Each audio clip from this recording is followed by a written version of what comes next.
esta presencialidad que se ha hablado por parte de las autoridades. Está con nosotros el doctor Jorge Las Heras, porque sabemos, doctor, muchas veces que este retorno a clases viene de la mano de, sobre todo en esta época, el típico resfrío, las problemáticas tan usuales de invierno que lleva que a veces las mamás digamos, no, ¿sabe qué?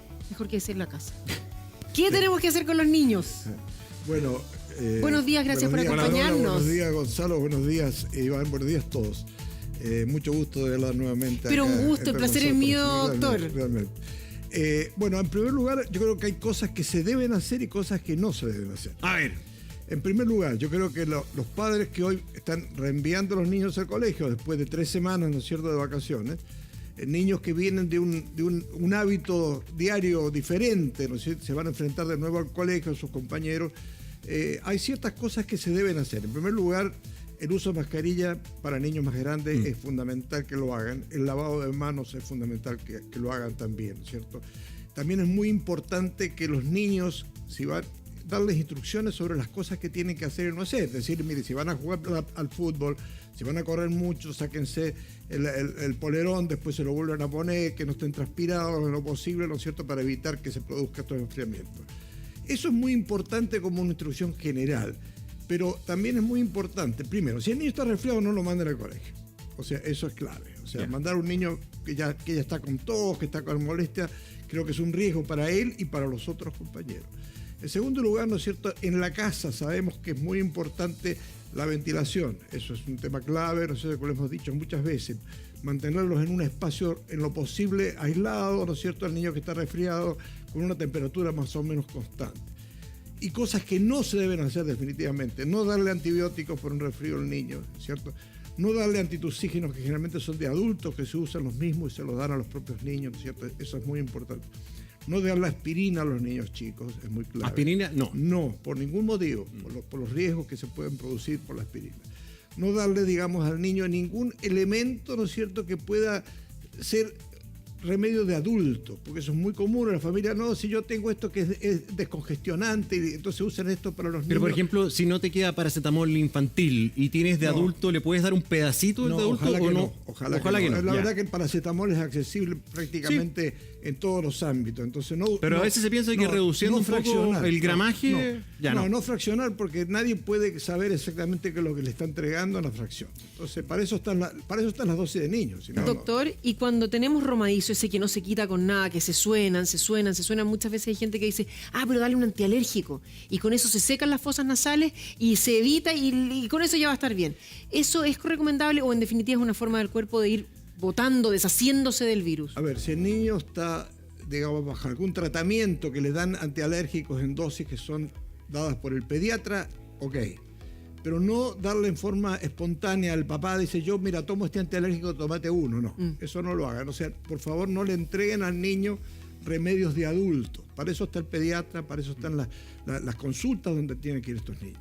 Ahora, fuera de eso, ¿no es cierto?, es muy importante tener en cuenta que estos niños no solamente van a tener problemas de los virus se vienen nuevamente, o sea, estemos preparados, van a volver a llenarse las postas, van a volver a llenarse los consultorios, ¿no es cierto? ¿Por qué? Porque vamos a tener en una semana probablemente un número de contagios que va a volver a aumentar sustancialmente. Vimos que estas 3 semanas bajó, y eso lo dijo la propia ministra, ¿no es cierto?, que bajó. Va a volver a subir, eso no nos cabe ninguna duda. Los virus están presentes, no se van, están ahí. Doctor, perdón, hay una preocupación especial por el aumento de casos de hospitalizados menores de 3 años, que son los que no tienen las vacunas contra el COVID. Entonces ellos están contagiándose de COVID y desgraciadamente algunos de ellos haciendo cuadros complejos que requieren de llegar a una cama especial. ¿Eso se podría incrementar con la vuelta a clase? Bueno, sin duda, o sea, hay ciertos virus que son los de más riesgo, ¿no es cierto? Sobre todo de más riesgo para niños más pequeños. Sincicial. Virus sincicial es el número 1. ¿Más que el COVID, perdón? Para esos niños. Más. Es más peligroso el sincicial. 40-45% de los casos infectados por virus respiratorios hoy son producidos por el virus sincicial. Y curiosamente le sigue muy de cerca, como yo le dije, el metaneumovirus, que es un virus bastante, no es de la misma familia, pero bastante parecido en sintomatología al virus sincicial. Pero es menos grave, o sea, no produce en menores de 1 año, ¿no es cierto?, la cantidad de lesiones que puede producir pulmonalmente un niño que tenga una infección a esa edad. O sea, virus sincicial va a seguir siendo presente y va a ser prioritario. Segundo, va a ser esta nueva variedad que mucha gente no conoce, ¿no es cierto? Este virus, el metaneumovirus. Pero después vienen los influenza y parainfluenza, que son bastante frecuentes y van más o menos de la mano. Y el virus de COVID no es más del 10%, es bastante bajo. Doctor, y en ese sentido deberíamos tener información esta semana respecto de una posible quinta dosis. ¿Debería ponerse una quinta dosis o una tercera de refuerzo, si usted quiere? A ver, ¿qué considera usted? Este es un tema, yo creo que es motivo de discusiones de los grupos asesores del ministerio, ¿no es cierto?, que han estado viendo. En lo personal, yo creo que vamos a tener que hacer algo porque se están venciendo los plazos de aquellos que recibimos la cuarta dosis, ojo. Se vencen los plazos, el tiempo pasa, ¿no es cierto? Bueno, ¿qué va a pasar con esas personas? O sea, yo creo que la quinta dosis está en conversación, es muy probable que tengamos una quinta dosis. Y además hay una actitud diferente, o sea, nosotros seguimos mirando el COVID como una pandemia, pero se nos olvida que la conducta del COVID es diferente en los distintos países hoy. Y hay países que la están mirando ya como un problema endémico, no como un problema pandémico. Y creo que acá vamos a tener que tener una actitud un poco parecida a la que tenemos con la influenza. O sea, nos vamos a vacunar anualmente, cada cuánto tiempo nos vamos a vacunar. Y eso para los niños también es importante. Chile vacuna hasta los 3 años. Hay países que ya están vacunando menores de 3 años. Sí. Argentina, por ejemplo, está vacunando. Oiga, doctor, hemos visto que han salido un montón de variantes nuevas, siempre está saliendo la otra variante, la otra, y algo ocurrió con la última generación del COVID, que parece que es más contagiosa, porque he escuchado ya más de algún caso de personas que, por ejemplo, se contagiaron, no sé, hace una semana salieron del COVID y al poco tiempo otra vez COVID. ¿Es algo que tiene que ver con la última variante? No, yo creo que efectivamente no hay manera de prevenir una nueva infección. Eso se ha visto gente que ha tenido 2, 3 veces o más veces incluso infección por... ¿Así de seguido? Sí, ha tenido. Eso no hay ninguna duda. Ahora, efectivamente, los Omicron 4-5, porque yo estaba preguntando cuánta secuenciación se hace en Chile. Yo creo que dicen que es alrededor del 5%, y eso es lo que permite de alguna manera establecer que el Omicron 5 hoy es el prevalente. Fuera de que clínicamente es muy característico, lo digo por experiencia personal.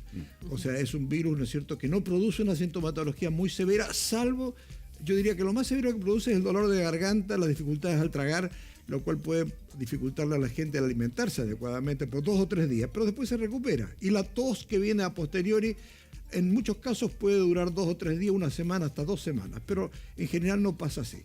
Clínicamente el Omicron 5 es muy bueno. Porque yo siempre he dicho lo siguiente, si los virus no nos quieren matar, a los virus lo que les interesa es que sobrevivamos, porque es de la única manera que ellos van a sobrevivir contagiando a más gente. Entonces, este virus no mata a la gente, afortunadamente, porque estamos vacunados, porque estamos más protegidos. Sin embargo, es muy contagioso. Doctor, lo hemos hablado, pero no tanto. Y sabe que me tocó conocer casos en estas semanas que estuve fuera de niños que post-COVID habían tenido reacciones bien potentes. Y no se trata de alarmar ni mucho menos, pero por ejemplo...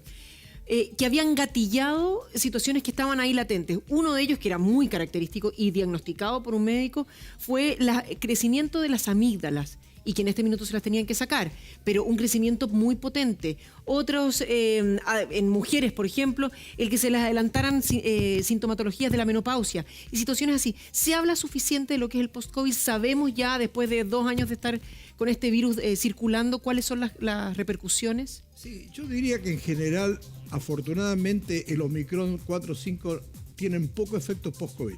O sea, no se ha visto... Fue más el principio. Absolutamente. Yo creo que las variedades Delta y las otras variedades primarias fueron las más graves, las que dejaron mucho efecto post-COVID, ¿no es cierto? Y efectivamente hay personas que, o sea, nosotros sabemos que las amígdalas son un órgano defensivo del cuerpo, ¿no es cierto?, que frente a cualquier infección reacciona, y cómo reaccionan creciendo. Claro. Creo que hoy se sabe que es un error sacar las amígdalas porque están más grandes. Está sacando una protección. Cumplen una función por un lado. Por otro lado, ¿no es cierto?, también sabemos que hay personas que responden de acuerdo a sus propias características.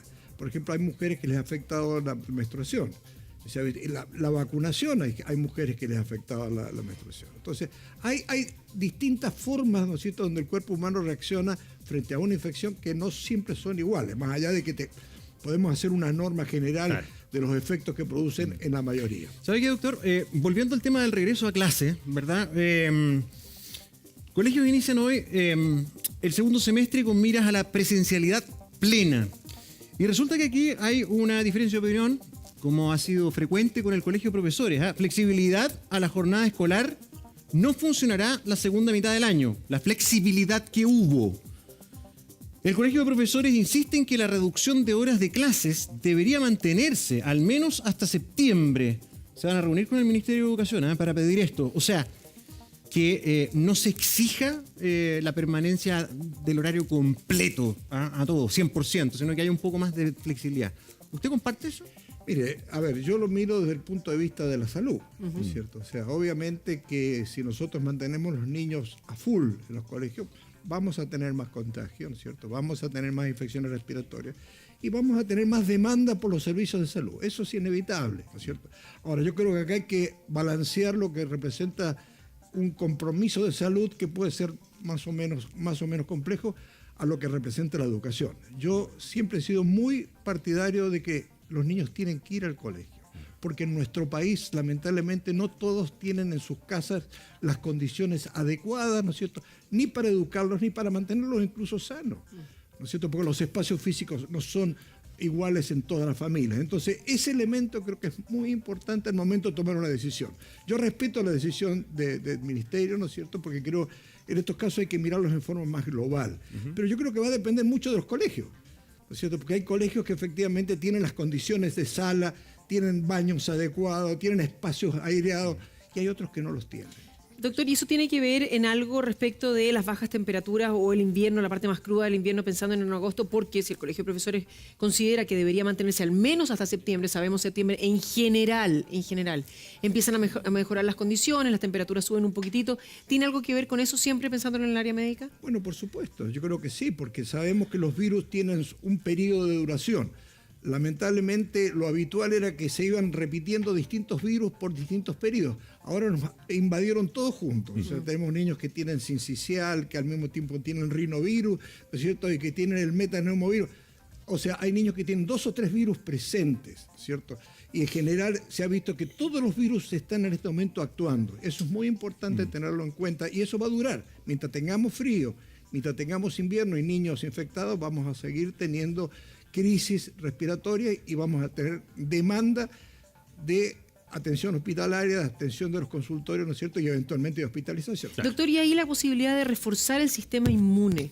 ¿Es cierto, existe estas vitaminas y multivitamínicos que hay sirven para algo? Porque en definitiva si es un sistema que está defendiéndose de 1, 2 o 3 virus, usted nos dice al mismo tiempo, ¿cómo lo hacen para estar más robustos y poder ayudar? Pero le van a empezar a adicionar, por ejemplo, vitamina D a la leche, ¿no? Yo insisto en eso, lo hemos hablado muchas veces. No existe ninguna droga mágica que pueda potenciar el sistema inmunológico en un niño normal. En un niño que está enfermo, que tiene un trastorno inmunológico o que tiene una enfermedad de base con trastorno inmunológico, es diferente. Pero un niño normal, un niño sano, digamos, va a defenderse con sus propios recursos. Y las vitaminas son complementos que incluso pueden llegar a hacer daño si no se dan en forma adecuada. Sabemos que la vitamina D no se puede dar en forma indiscriminada, por ejemplo, porque hay un riesgo, digamos. Tiene que ser dosificada y tiene que ser con un orden. Oye, doctor, antes, bueno, todavía se escucha, ¿no? Si tú comparas el nivel de inmunidad, la capacidad de protegerse de un niño que es excesivamente protegido, que no lo dejan jugar con tierra, que siempre lo tienen muy sobreprotegido, versus el cabro chico que anda en la pata pelada todo el día, qué sé yo, y da la impresión de que se cumple esa antigua cosa de que el que le pone más pecho a las balas se fortalece más y su sistema inmune es más cototo. Pregunto, si esto lo llevamos a lo grande, pues hay países que no le dan ni una bola ya al COVID. O sea, mascarilla no existe. Piden re pocas exigencias y muchos emplean este principio, que ya es hora que también el cuerpo empiece a darle pelea con más naturalidad. ¿Deberíamos tender a eso pronto? A ver, acá hay que hacer un análisis de fondo, porque el COVID es diferente a otras infecciones. Sabemos que al final todos nos vamos a terminar infectando con COVID. Claro. Es lo más probable que eso ocurra. Y ojalá que nos infectemos con estas variedades que son mucho más benignas, ¿no es cierto?, que tienen menos complicaciones. A mí no me hubiera gustado infectarme con el Delta, por ejemplo. No. Sin embargo, creo que el Omicron produce una sintomatología que no es muy distinta a un resfrío más o menos severo. Incluso yo he tenido gripes históricamente mucho más severas que la que pasé con el COVID ahora. Entonces, yo creo que desde ese punto de vista hay que imaginarse que vamos a seguir infectándonos, ¿no?